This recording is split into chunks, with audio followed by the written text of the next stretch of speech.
नमस्कार, बहुत बहुत स्वागत है आपका एवन टीवी एमपीसीजी में। आइए बढ़ते हैं आज के खास खबरों की ओर। ओंकारेश्वर में 5 दिवसीय धार्मिक अनुष्ठान आदि गुरु शंकराचार्य जी स्थल ओंकार पर्वत पर किया जा रहा है। इसी के तहत संत महात्माओं के प्रवचन अन्य कार्यक्रमों के साथ रविवार को सुबह शंकराचार्य जी मूर्ति स्थल फॉरेस्ट तिराहे से शोभा यात्रा निकाली गई, जिसमें संत समाज जनप्रतिनिधि शामिल हुए। कई स्थानों पर शोभा यात्रा का स्वागत किया गया।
दक्षिण केरल के कालडी में पैदा हुए थे, तो उन्होंने पूरे भारत में सनातन संस्कृति के प्रचार प्रसार के लिए 3 बार पैदल भ्रमण यात्रा की और साथ साथ में सनातन संस्कृति को आगे बढ़ाने के लिए विभिन्न मतावलंबियों के साथ विचार विमर्श किया।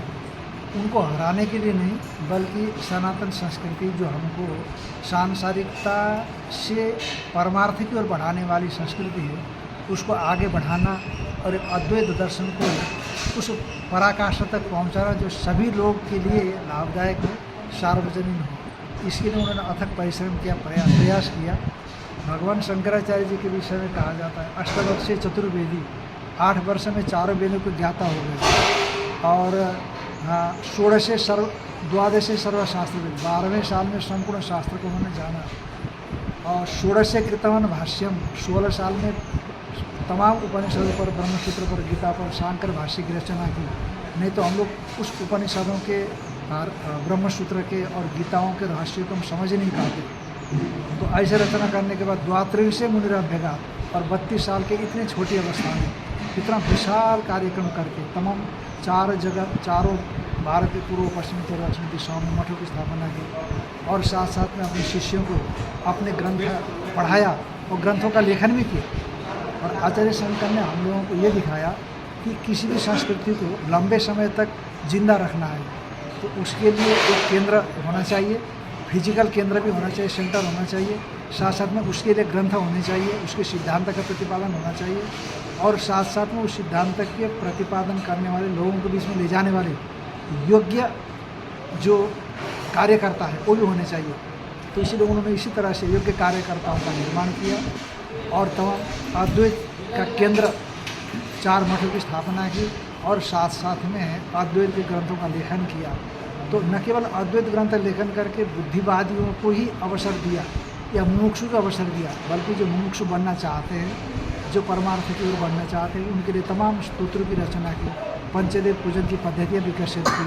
ऐसे भगवान शंकराचार्य को हम आज इस दिन में, यूँ तो हम लोग पूरे दिन ही उनको श्रद्धांजलि देते हैं, उनको याद करते हैं, पर विशिष्ट एक दिन हमारी संस्कृति में है, उस दिन हम उनको याद करते हैं, उनको प्रणाम करते हैं। तो उन्होंने हमारे समाज के लिए जो देन दिया, जो उन्होंने महत्व प्रतिपादन किया, तो उसके लिए हम कृतज्ञता ज्ञापन करने के लिए कभी जुलूस के रूप में, कभी पूजन के रूप में, कभी भोज भंडारे के रूप में आयोजन करते हैं। तो ऐसे आचार्य शंकर के लिए हम बारंबार प्रणाम करते हैं। बोलिए शंकराचार्य भगवान की। शंकराचार्य वैशाख शुक्ल पक्ष की पंचमी के दिन भगवान का अवतरण हुआ था।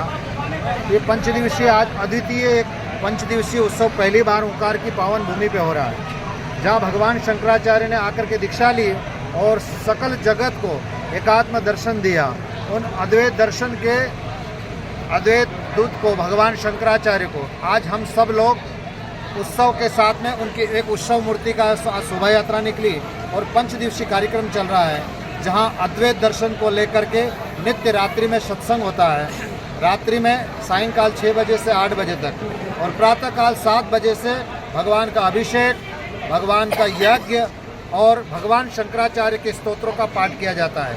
श्रृंगेरी मठ से कुछ ऐसे साधक लोग आए हैं जो नित्य वहाँ साधना के साथ में अनुष्ठान देव अनुष्ठान हो रहे हैं। ये भगवान शंकराचार्य की संन्यास स्थली पे पहली बार इस प्रकार का आयोजन है और भगवान से हम प्रार्थना करते हैं कि आगामी जब भगवान शंकराचार्य का एकात्म धाम जो बन रहा है ये पूर्ण रूप से जब निर्माण हो जाएगा तो संपूर्ण भारतवर्ष में यहाँ से एकात्म का संदेश जाएगा और ये ओंकारेश्वर की पावन भूमि युग युगों तक जिस सनातन धर्म को हम लोग लेकर के चल रहे हैं उन भगवान शंकराचार्य की पावन धारा को हम सब लोग नमन करते हैं और भगवान शंकराचार्य का जो एकात्म दर्शन है सर्वम खलविदम ब्रह्म, उस भावना को जन जन तक पहुँचे।